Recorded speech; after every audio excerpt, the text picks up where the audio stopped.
Bueno, hoy eh, continuamos con la unidad 2, luego de ver en la unidad uno la teoría general de sistemas, las ideas de Bertalanffy, las propiedades de los sistemas y, digamos, hacer algunos ejemplos y comenzar el trabajo de ustedes de Facebook. Acá entonces vamos a ver a la organización como un sistema social. Acá en la parte introductoria lo vamos a mirar en términos de lo que dice la unidad uno, es decir, la teoría general de sistemas. Por lo tanto, será continuación de aquello o repaso de aquellos, no es nada nuevo. Y luego vamos a ver las ideas relevantes de la teoría de segundo orden de Maturana y de Luhmann, ¿sí? Que son, digamos, tienen ideas diferentes a aquella teoría más antigua vista en la unidad uno. Sin embargo, como les comentaba, vamos a repasar las ideas de la unidad uno como introducción a esta unidad 2. Entonces, para entender a la organización, nosotros debemos entender a los sistemas, dado que las organizaciones están dentro de los sistemas. Son conformadas también las organizaciones por personas, por individuos que interactúan y de esa manera son una especie de microsociedad. Dado eso, entonces, yo les pregunto a ustedes, ¿la organización en relación al sistema social, digamos, qué será? O viéndolo al revés, ¿será el sistema social un supersistema para las organizaciones? ¿Qué dicen ustedes? ¿Qué opinan? Que sí. Sí es, ¿verdad? Por lo tanto, ¿es importante entender a la sociedad o no? Para poder entender las organizaciones. Sí. Ajá. ¿Y cuál será más complejo, la organización o la sociedad? Yeah. La sociedad por ser más amplia, ¿verdad? Ahora, ¿podríamos describir como sistemas a ambos, a la sociedad y a la organización, o solo a uno de ellos? Los dos son sistemas. Los dos, ¿verdad? Lo único que habrá diferencias en esas descripciones, ¿sí? Ok, entonces comencemos utilizando las ideas de la teoría general de sistemas. Comencemos a ver cómo es la sociedad, pero antes, digamos, cuáles son algunas de las teorías sociales que han existido. No necesariamente viendo a la organización como un sistema. En el siglo 1800 aparecieron dos teorías, que fue la teoría de Durkheim y la teoría de Weber.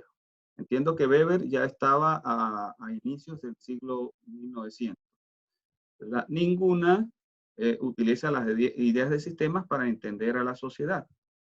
Luego viene Parsons, un norteamericano, con el que trabajó Luhmann en algún momento. Parsons tampoco utilizó las ideas de sistemas, pero estas son tres de las teorías de sistemas más avanzadas que ha habido. Luego vienen luego vienen las ideas de Maturana de autopoiesis, que no describen solamente a la sociedad, sino que describen los sistemas biológicos, ¿verdad? Pero Maturana extrapola sus ideas de los sistemas autopoyéticos para entender a la sociedad con una idea muy novedosa, que es la idea de la comunicación, describiendo a las sociedades como sistemas de comunicación. Luego de Maturana, entonces viene Luhmann.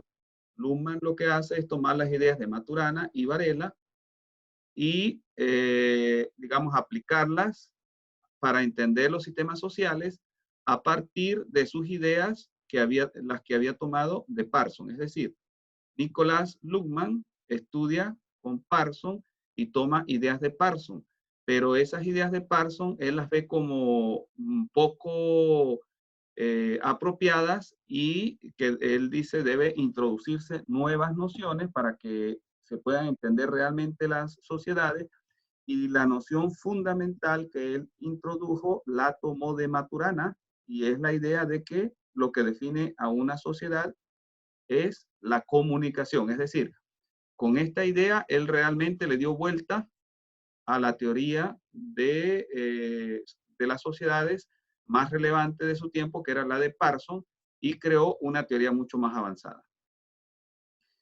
Les doy esto para que tengan una idea del contexto histórico donde se sitúan dos de las teorías más relevantes de sistemas.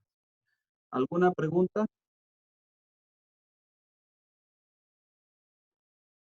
¿Alguna pregunta? No, profe. Ok. Ahí se sitúan entonces dos de las teorías más relevantes de sistemas aplicables, en nuestro caso, a los sistemas sociales. ¿Ok? Bueno, acá vemos acá podemos ver lo que caracteriza de manera fundamental a una organización. Y como nosotros todavía no hemos avanzado mucho en relación a las ideas de Maturana y de Parsons, podríamos hacerlo utilizando las ideas de la teoría general de sistemas. ¿Qué nos dice la teoría general de sistemas? Que una sociedad tiene, por ejemplo, componentes. ¿Cuáles son los componentes acá? ¿Quién me los dice? Individuos. Los individuos. Y también podríamos decir que son los grupos. Puede haber grupos. Un grupo puede ser la universidad, otro grupo puede ser una escuela, otro grupo puede ser un hospital, otro grupo puede ser la familia, etc. Ellos interactúan. Aquí se ve la interacción puede tener que ver con producción, etc. Ok, esos serían los componentes. ¿Cuál sería el proceso? El cómo. O cuál sería, vamos a empezar por el fin último, el para qué. ¿Para qué interactúan estos individuos?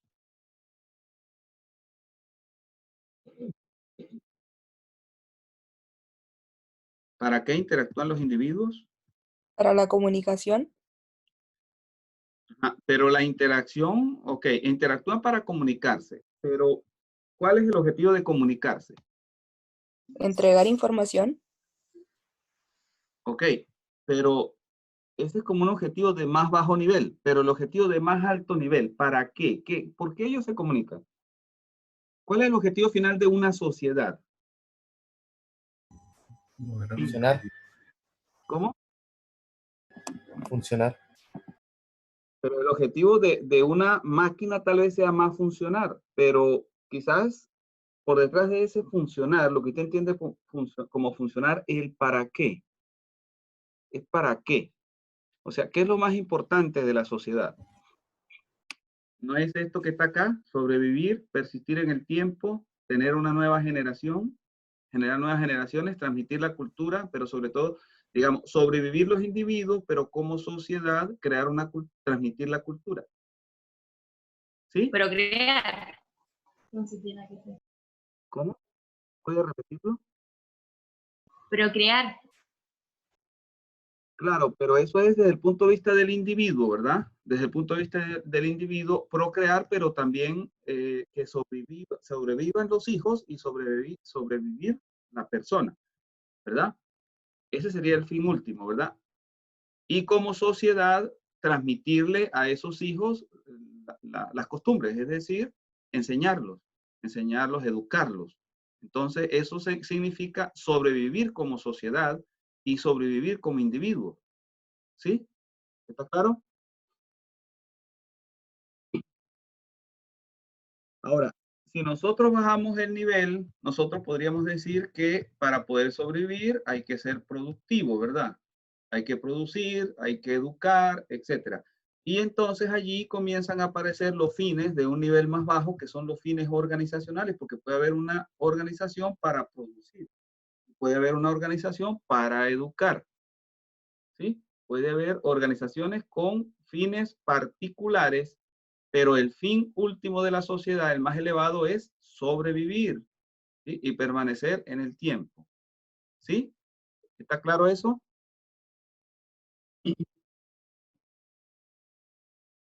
¿Alguna pregunta? la profe está claro. Entonces, fíjense que nosotros podríamos, en lo que yo estoy haciendo ahorita, estoy usando la teoría de sistemas para describir a la sociedad. Estoy diciendo que tiene un fin, estoy diciendo que tiene elementos, estoy diciendo que esos elementos interactúan, ¿verdad? Para lograr ese fin. Estoy diciendo, puedo decir que esa interacción se da de cierta manera, es decir, que ese proceso se da de ciertas maneras.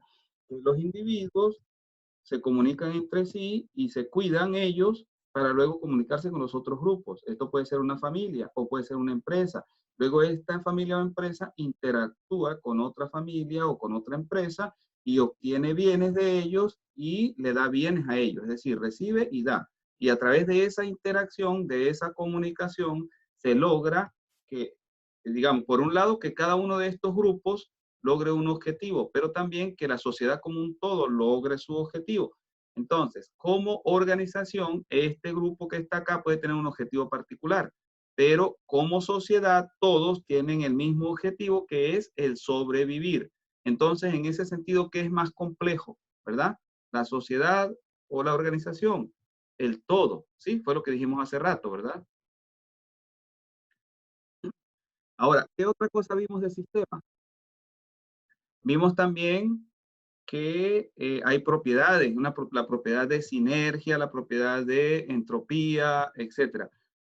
Si cuando hay hijos, por ejemplo, a esos niños no se les enseña, entonces está ocurriendo la entropía. La negentropía tiene que ver con enseñar a esos niños a cuidar a la sociedad, a que la sociedad, digamos, funcione mejor. La emergencia tiene que ver con ese objetivo general que es muy complejo. Por ejemplo, ¿qué otra propiedad? La complejidad tiene que ver a la vez, es la otra cara de la emergencia, tiene que ver con ese no poder ver lo que de manera sencilla lo que ocurre. Si hablamos de complejidad del sistema social, ¿sí? Si hablamos de complejidad del sistema social, ustedes creen que, ¿cuál sería, cómo me explicarían ustedes esa complejidad, aparte de lo que yo acabo de comentar? Primero ustedes dirían que sí hay complejidad o no hay. Y luego de decir si sí hay o no hay, ajá, ¿por qué habría o no habría? ¿Alguien que quiera comentar? ¿Que quiera participar?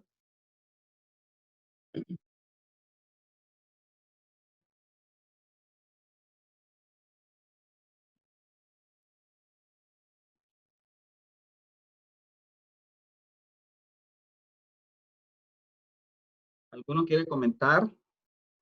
Por ejemplo, si nosotros hablamos del cuerpo humano, cuando nosotros separamos a las partes de un cuerpo, nosotros sabemos que no podemos generar de vida por generar vida colocando los elementos juntos.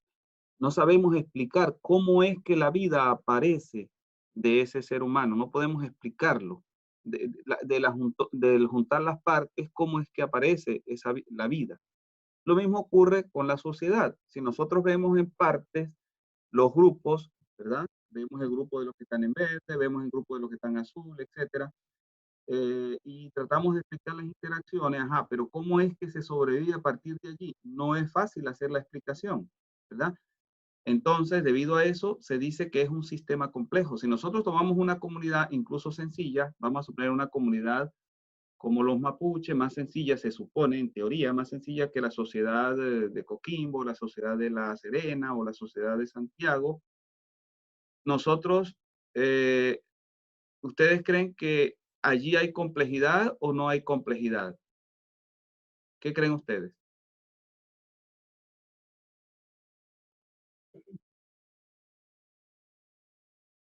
¿Sí me están oyendo? Sí, pues son complejos porque son grupos de personas muy amplios, por así decirlo, ¿no? Porque nosotros no es fácil explicar cómo es que ellos, a través de la comunicación, a través de la interacción, logran sobrevivir a esos ambientes donde ellos están, etcétera. Allí está esa complejidad. ¿Ustedes creen que nosotros podamos explicar el comportamiento de ellos y luego llevar otro grupo de personas y colocarlos allí y ponerlos y decirles, como nosotros entendimos lo que hacen los mapuches, ahora se lo explicamos a ustedes, los vamos a dejar solos y ustedes tienen que sobrevivir y tener nuevas generaciones. Y dentro de 100 años alguien vendrá a ver cómo han sobrevivido ustedes. ¿Ustedes creen que ese nuevo grupo que no era de allí, personas de la ciudad, por ejemplo, que hemos llevado allá, lograrán sobrevivir con la explicación que nosotros hemos dado de cómo los mapuches sobreviven? ¿Qué creen ustedes? ¿Lograrán adaptarse como los mapuches? Podría ser, podría darse el caso. Podría dar, pero ¿qué es lo más probable? Imagínese que usted, yo, el grupo de estudiantes y yo seamos parte de ese grupo, ¿cree ustedes que será tan sencillo adaptarse con la explicación nada más de cómo es que los mapuches sobreviven? ¿Sería usted, cómo se vería usted allá? ¿Qué ocurre cuando venga el frío, que no tengamos las herramientas que tenemos acá en la ciudad, cuando venga el hambre, etcétera, cuando necesitemos las medicinas, digamos, toda esa cantidad de cosas que tenemos en la ciudad y allá no las habrá? ¿Qué creen ustedes? ¿Será sencillo o será complejo sobrevivir como una comunidad mapuche? Hacer una comunidad artificial mapuche. ¿Qué creen ustedes? Es que se supone que las personas estamos hechas para adaptarnos, pero claro que va a ser complejo. Y no todos tienen esa capacidad. Va a ser muy complejo porque hay una transmisión cultural que nosotros no tenemos. Realmente, para poder nosotros sobrevivir como los mapuches, tendríamos que irnos a vivir con ellos y quizás desde pequeños y después que nos adaptemos y separarnos. Pero en ese caso no somos una comunidad externa. Si nosotros fuésemos creados por los mapuches, seríamos mapuches, ¿sí? En términos culturales. Pero crear una cultura así artificial no, es muy difícil, es muy complicado. Entonces, allí está la complejidad de una sociedad. Lo que trato de mostrarles es el por qué decimos que una sociedad es compleja, ¿sí? No sé si se logra entender.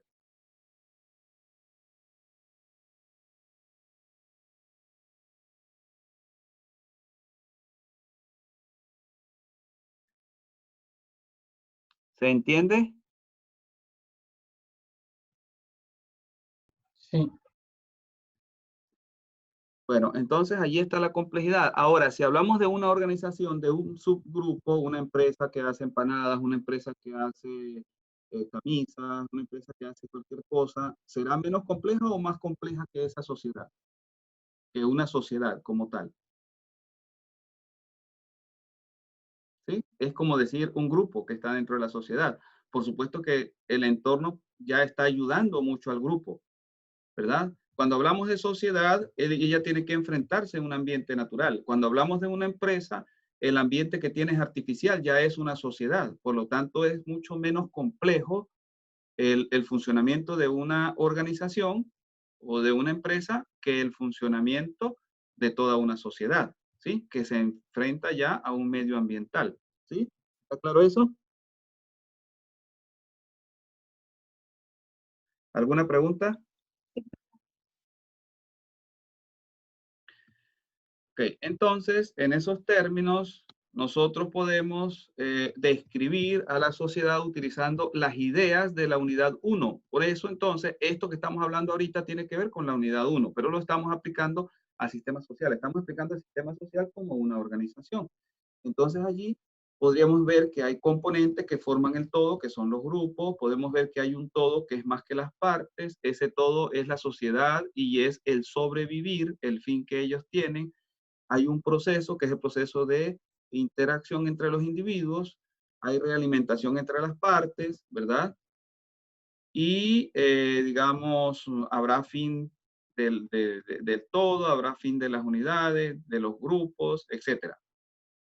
Entonces, esto que estamos haciendo acá es como un ejercicio en relación a describir una sociedad utilizando la teoría de sistemas.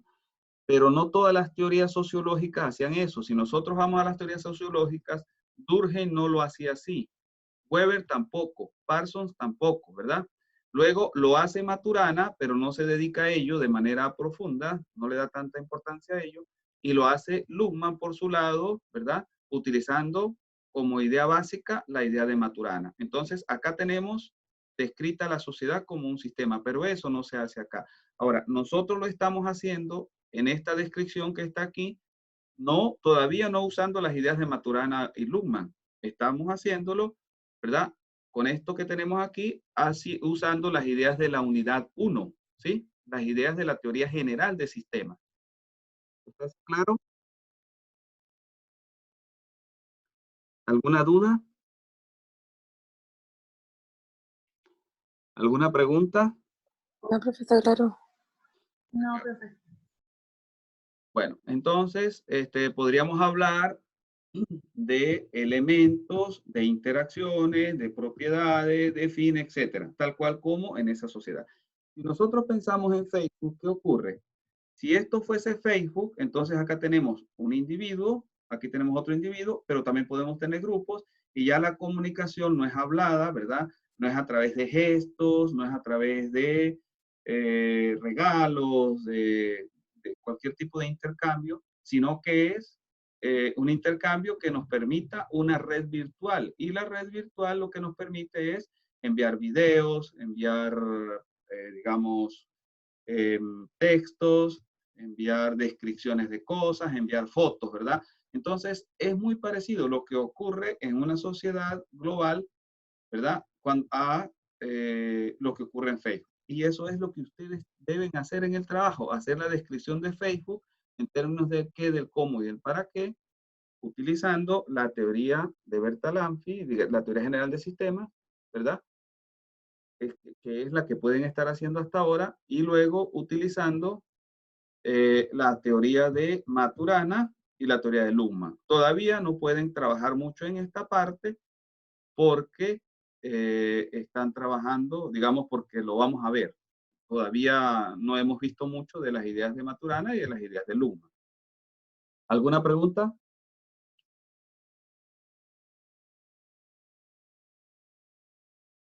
¿Alguna pregunta? ¿No? ¿No hay pregunta? No, profe. Ok, entonces espero que sigan adelantando el trabajo, eso es muy importante. Este jueves no nos podremos ver, pero sí nos podremos ver la semana que viene. Podemos hablar de ello. Ok, si nosotros comparamos a la sociedad con la organización, ya hemos dicho que la sociedad es mucho más compleja que la organización, porque es algo que se mueve en un entorno, digamos, ambiental, mientras que la organización ya está en un nicho que la sociedad le ofrece. ¿Sí? En ese sentido, también podemos decir que el objetivo de la sociedad es mucho más difuso, es más complejo, ¿verdad? La sociedad es más compleja en general y el ver ese objetivo y explicarlo, pues es mucho más complejo también. Y también podríamos decir que hay mayor potencial para entender lo que ocurre en digamos, hay mayor potencial para que sea emergente lo que ocurre en una sociedad, es decir, para que sea más difícil de entender. Emergencia tiene que ver con dificultad para entender algo. ¿Sí? Y ambas pues persisten en el tiempo, pero más la sociedad, porque una organización podría crearse hoy y podría desaparecer en cualquier momento, cerrarse, quebrar, etcétera, mientras que la sociedad se supone que persiste en el tiempo a menos que se transforme en otra sociedad, pero generalmente una sociedad persiste por miles de años, como la sociedad mapuche, la sociedad occidental, la sociedad latinoamericana de la cual nosotros somos parte. Ya tiene cientos de años, no tiene miles de años, pero sí tiene cientos de años.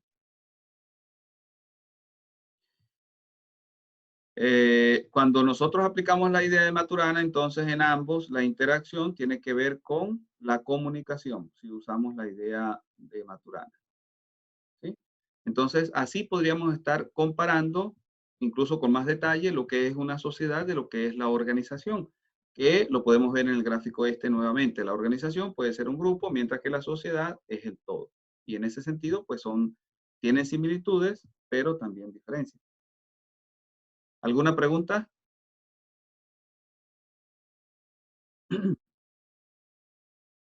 Ahora, las sociedades, las únicas sociedades que existen son las sociedades humanas, pregunto, ¿o existe otro tipo de sociedades?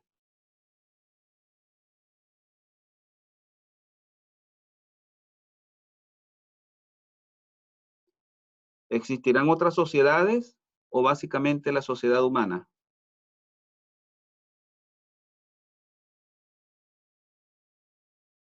¿Qué piensan ustedes? Ahí, como dice, ahí también hay otras sociedades de animales y otros Ajá, tipos de seres vivos. ajá. ¿Y por qué nosotros decimos que las hormigas forman sociedades? ¿Qué es lo que vemos allí para decir que un hormiguero es una sociedad? porque trabajan entre sí para Ujú, prosperar, por así decirlo, sobrevivir, como dijo usted. exacto.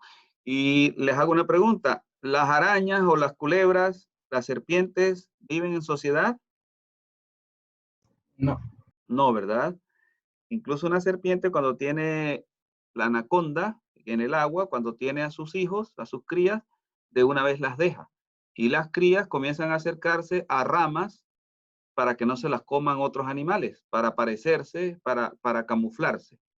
Se acercan a ramas de árboles caídos, etcétera. Pero las madres no están pendientes de ellos. Entonces es diferente. En cambio, en el caso de las hormigas, en el caso de las abejas, una generación cría a sus hijos y esos hijos van a reemplazar a la otra y interactúan entre ellos para lograr el bien común y el fin fundamental que es el sobrevivir. ¿Sí? Ahora, hay una idea que usa Maturana para diferenciar entre las diferentes sociedades y esa idea la podríamos ir mirando desde ahorita, digamos, esto no tiene que ver con lo que estaba mencionando antes, pero es una idea que quiero que desde ahora vayan digiriendo. Y se basa en las nociones de ontogenético y filogenético. Estas son nociones que se usan en la biología. ¿Alguno de ustedes ha visto estas nociones antes, lo que es ontogenético o lo que es filogenético?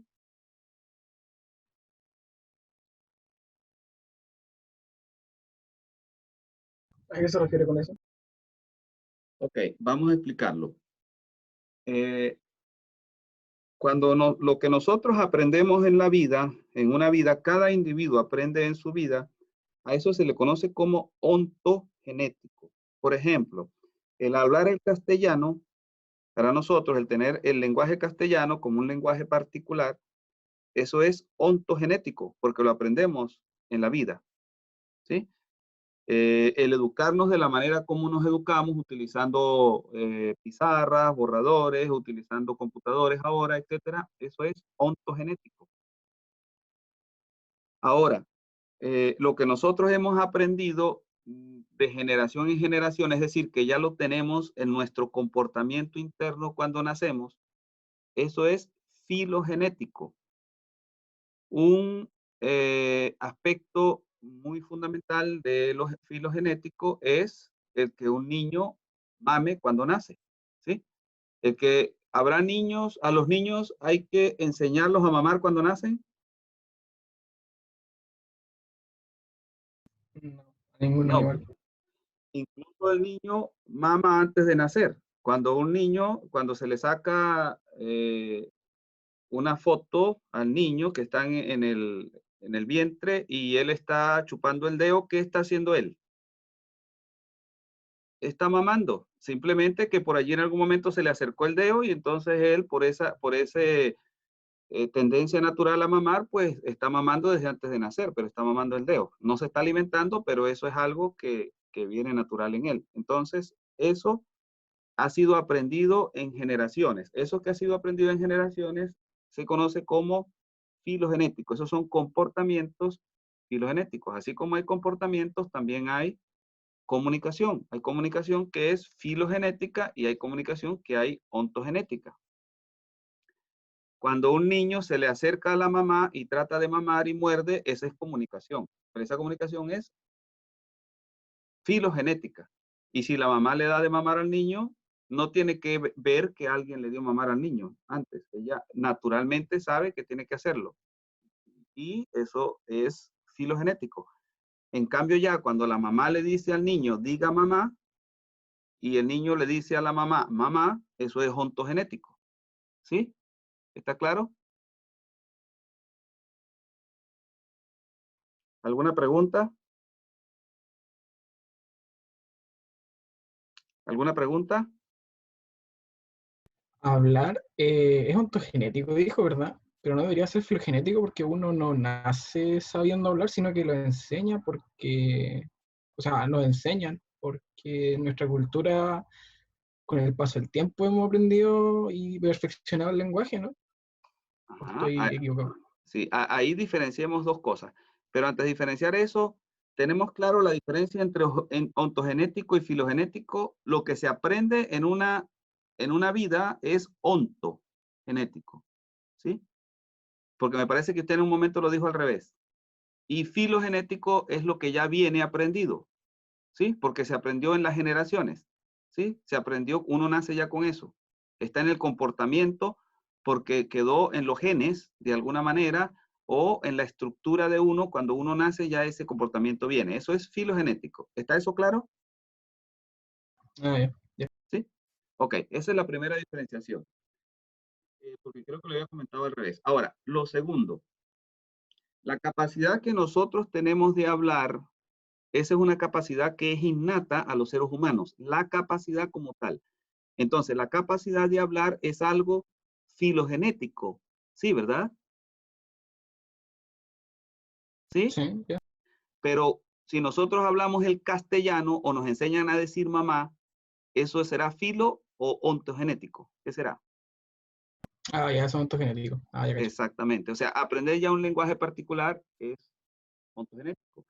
Si nosotros hubiésemos sido criados por lobos, ¿verdad? Nosotros no hablaríamos, pero tendríamos la capacidad. Tal vez en algún momento se pierda si ya llegamos a una cierta edad y no aprendimos a hablar allá y nos sacan a esta sociedad, quizás no vamos a aprender, pero aprenderíamos otra cosa. Si nosotros somos criados por loros o somos criados por lobos, entonces aprenderíamos a aullar. Ese aullar que aprendemos con los lobos es ontogenético, porque lo aprendimos en esa sociedad de lobos. Eso sería ontogenético. Pero se debe a una capacidad que tenemos para comunicarnos a través de sonidos. ¿Sí? ¿Está claro? ¿Sí? ¿Alguna pregunta? ¿No? Ahí quedó claro. ¿Sí? Ahora sí está claro, ¿verdad? Ontogenético, lo que se aprende en una vida. Filogenético, lo que tenemos aprendido y las capacidades que tenemos, ¿verdad? Entonces, un lenguaje específico es ontogenético, pero hay una manera de comportarnos que lo que aprendemos en una sociedad como cultura, eso es ontogenético. Pero hay cosas que traemos de manera natural que son comportamientos filogenéticos o, digamos, comunicaciones filogenéticas en el caso de la comunicación. Ahora les hago una pregunta. ¿Las hormigas, los comportamientos de las hormigas serán más ontogenéticos o filogenéticos? ¿Y los genéticos? Filogenéticos, ¿verdad? ¿Sí? ¿Y los comportamientos de los humanos en términos de lenguaje serán más ontogenéticos o filogenéticos?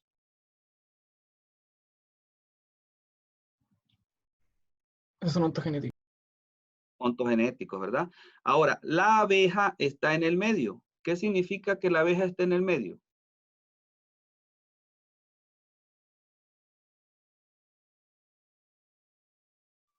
Que como que tiene su rol, por así decirlo, como la herencia que dicen filogenético, tiene su rol, pero también puede ir aprendiendo cosas, ¿o no? Exactamente, exactamente.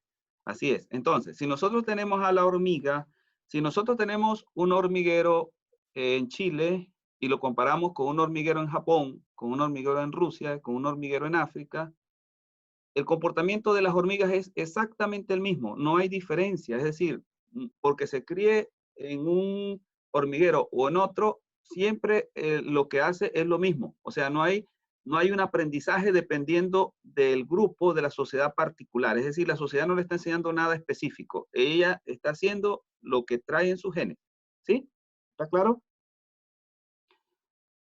Ahora, ¿qué ocurre con la abeja?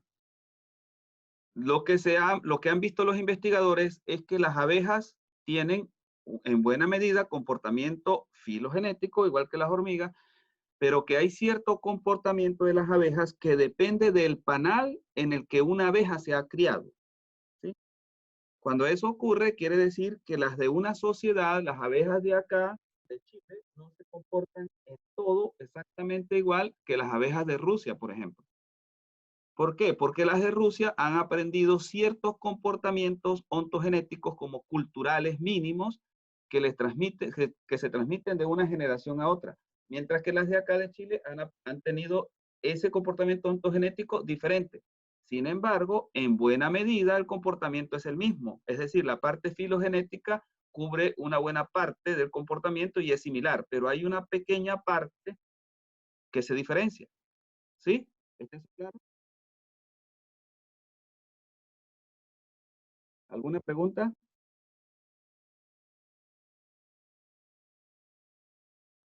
¿Alguna duda? ¿No hay dudas?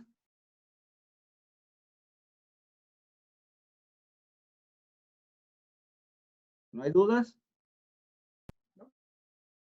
Bueno, si no hay dudas, entonces paso a lo siguiente, ¿verdad? ¿O querían comentar algo acerca de esto? Una profesión, ¿no? Ok, bueno, es importante que ustedes repasen esta parte para que tengan claro una idea fundamental cuando hablemos de la descripción de las sociedades que hace Maturana.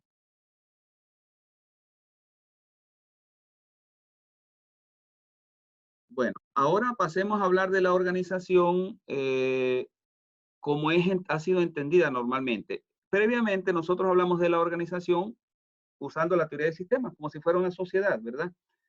Pero las teorías que llamamos mecanicistas, que es la teoría que ustedes más ven en la universidad, como la teoría de Taylor, dice que define la organización como un conjunto de entes que usa, un conjunto de personas, actores, que usan insumos para producir algo en concreto.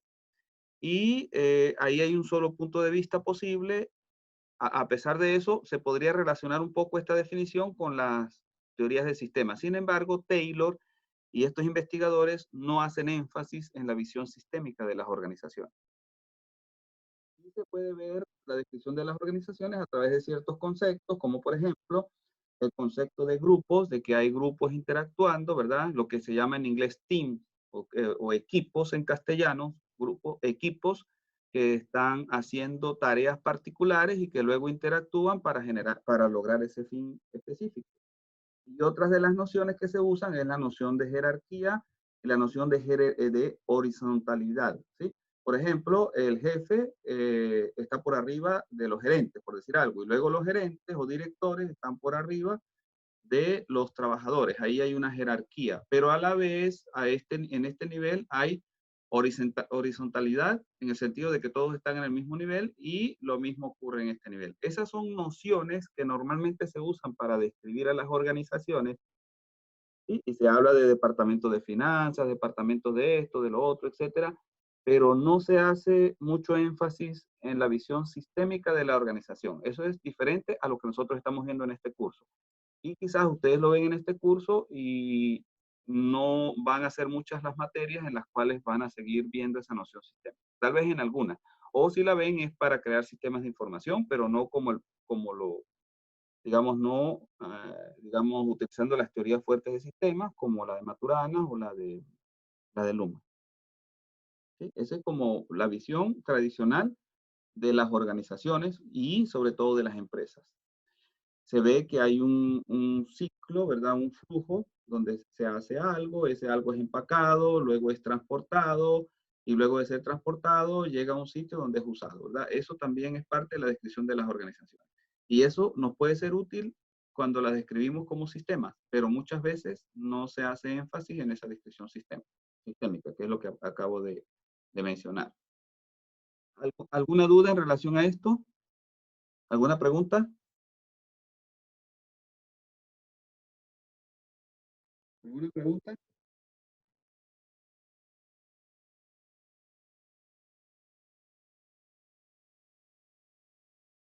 ¿Hay dudas? ¿No hay dudas? Bueno, esta es la descripción tradicional de una organización. Ahora, nosotros vamos a hacer énfasis en la visión de segundo orden. Y en la visión de segundo orden, nosotros vamos a considerar que hay diferentes puntos de vista, que por ejemplo, el grupo de obreros que está por acá, por ejemplo, podría tener una visión diferente al grupo de gerentes que están en este lado. Y que los usuarios del producto podrían tener otra visión diferente. ¿Sí? Eso es algo importante cuando hablamos de teorías de segundo orden, que depende de el que esté viendo a la organización o de cómo la esté viviendo, de la experiencia con ella, va a tener una idea diferente. Entonces, en el punto, cuando hablamos de lo interpretativo, los actores pueden diferir en su forma de ver a las organizaciones dependiendo de diferentes aspectos, como esos que yo menciono allí, como por ejemplo el sueldo, digamos, el beneficio que tienen, puede ser de otro tipo, no solamente de sueldo, ¿sí? Así usan el producto o son los que lo están produciendo. Si puede ser que la organización genere algún problema social, contaminación, por ejemplo, entonces aquellos que sufren la contaminación van a tener otra idea acerca de esa organización, etc. ¿Sí? ¿Está claro? Entonces quiero contrastar este punto de vista interpretativo o de segundo orden con el punto de vista mecanicista. ¿Sí? En el de interpretativo, suponemos que este individuo puede verla de manera diferente a este y este puede verla de manera diferente a este porque están en diferentes posiciones en relación a la organización. ¿Está claro? ¿Alguna pregunta?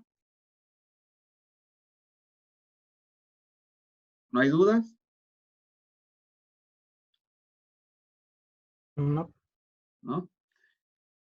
Entonces, cuando hablamos del caso interpretativo de varias visiones, hay incertidumbre porque entendemos que el comportamiento, por ejemplo, esta persona podría estar esperando un cierto comportamiento de este que no, y lo que él espera no se da, ¿verdad? Porque este tiene otra visión. Este está esperando, este que está acá, A, está esperando que B haga X, pero resulta que B no hace X, sino que hace Y. ¿Por qué? Porque no piensa como A.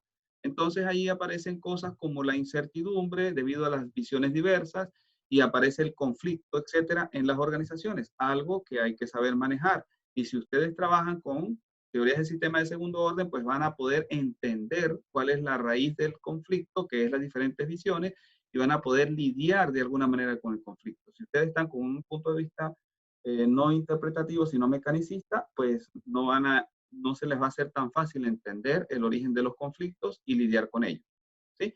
Y esa visión mecanicista se supone que es lo que ocurre desde el punto de vista de cada uno de los que están dentro de la organización, es decir, de este, pero el que las estudia debería de tratar de tener una visión más global, entendiendo por qué este se comporta de una manera, por qué este se comporta de otra y por qué este se comporta de otra, y luego tratar de mediar, de ver cómo resuelve el problema de manera sistémica global, esos conflictos para que la organización logre su objetivo. ¿Está eso claro? ¿Está claro? La diferencia entre la visión de segundo orden interpretativa y la visión de primer orden. ¿Sí? En la de segundo orden se entiende que hay diferentes visiones y se puede entender el conflicto y de esa manera se puede resolver más fácil los problemas organizacionales. ¿Sí? ¿Está claro? ¿Está Sí, claro? profe. ¿Sí? Bueno, con esto nosotros acá pues tenemos una figura donde mostramos las diferentes visiones, ¿verdad? Esto ya lo habíamos notado. Aquí puede estar la visión del gerente, aquí la visión de un trabajador, aquí la visión del que recibe el producto. Entonces son diferentes y esas diferencias generan conflicto. Eso es lo que estamos mencionando. Este es de nuevo la figura de Escher que hemos utilizado en otros momentos. Bueno, a partir de acá, nosotros ya no vamos a hablar de la teoría de sistemas, de la teoría general, que fue lo que vimos en la unidad 1, podemos mencionar en algún momento, pero nos vamos a centrar en la autopoiesis y vamos a describir lo que dice Maturana para luego pasar a lo que dice Luhmann. Con esto entonces concluyo esta parte introductoria. Quisiera ver sus preguntas, sus dudas, que han logrado entender acerca de la clase de hoy. Si alguno quiere hacer un recuento, me gustaría escuchar el recuento.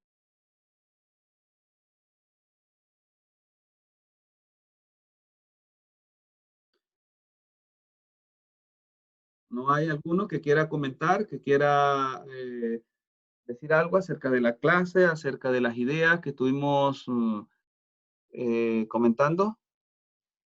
Por lo que yo entendí, profe, usted explicaba del sistema ontogenético y el sinogenético. Y el ontogenético es lo que lo que uno aprende, y el otro es lo que ya viene, o sea, que es como por genética, ya uno lo sabe. Y hay distintos tipos de sociedades, que por ejemplo, como explicaba el de las hormigas, que ellas son más sinogenéticas, ¿cierto? Sí.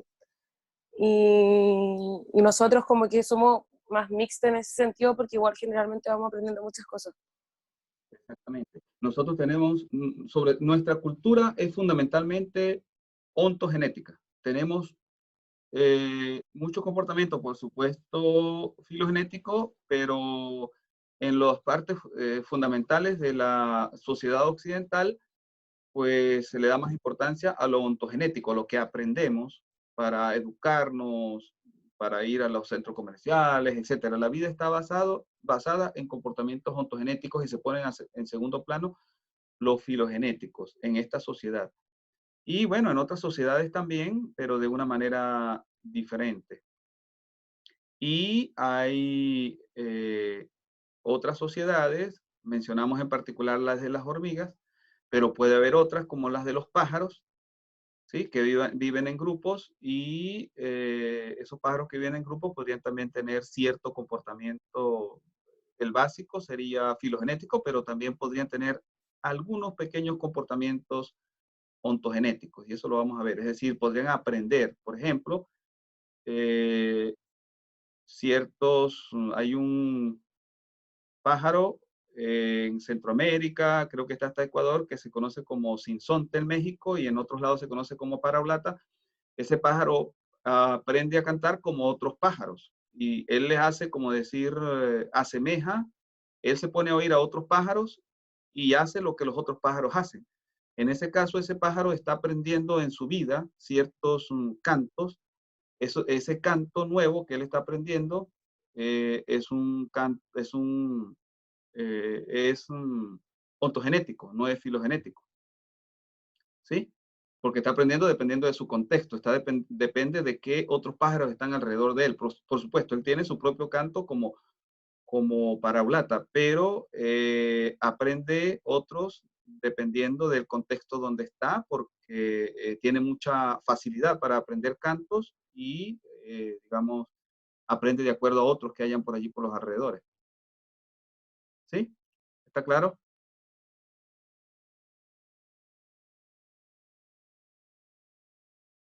¿Está claro? ¿Sí se entendió? No sé, Ivonne o algún otro que quiera comentar algo más. No, creo que sí entendí. Gracias. ¿Sí? Bueno, si no hay preguntas, si prefieren lo dejamos hasta acá y nos vemos el próximo martes.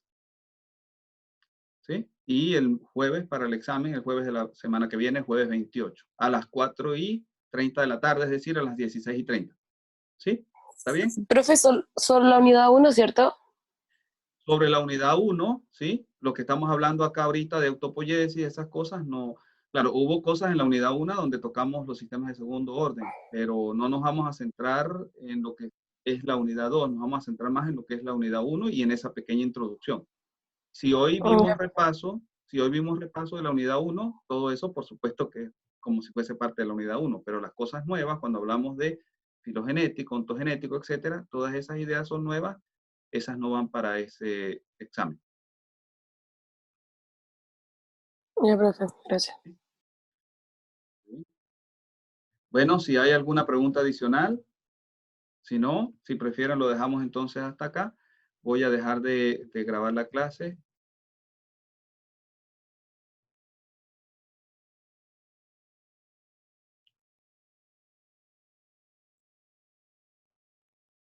Un momento.